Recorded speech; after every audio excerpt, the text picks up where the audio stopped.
talking about my experience with depression and PTSD from the military, I really do believe that there was a link between the way I was brought up as a male and the gender roles that played into that, avoiding the help seeking and this urge to be seen as ultra competent. I really do think that set the seeds for my difficulty in reentry after serving in the military. That hypermasculine culture is even further reinforced in the military. And then when I came out, I still had that, and there was some stuff I picked up when I served overseas, but what really caused me issues was my belief that I shouldn't ask for help, and that I was weak if I did ask for help.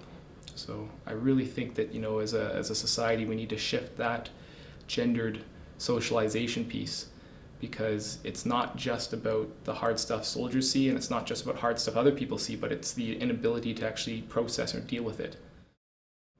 When I work with men, a premise I have about men, and this is going to be blunt, is that within them are the issues of sex, money, and power that affect who they are as men.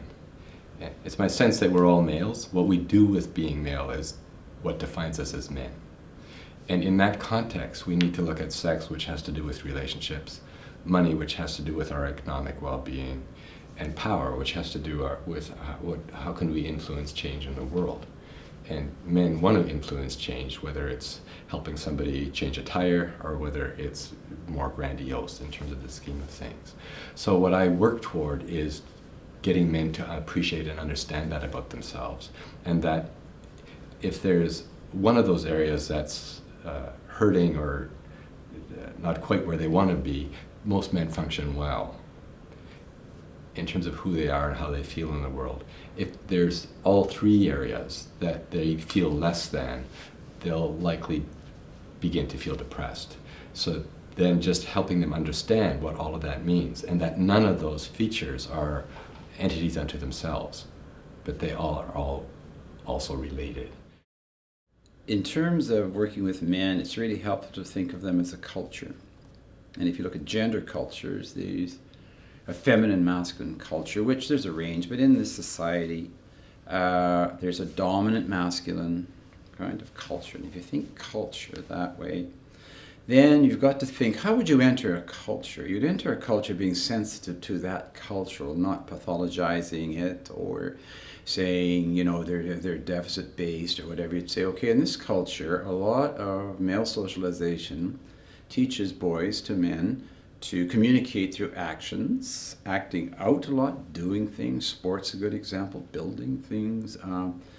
Drinking and alcohol in the university environment, it frequently permits acting out. Well, that's no different than, it's a disinhibiting factor, of course.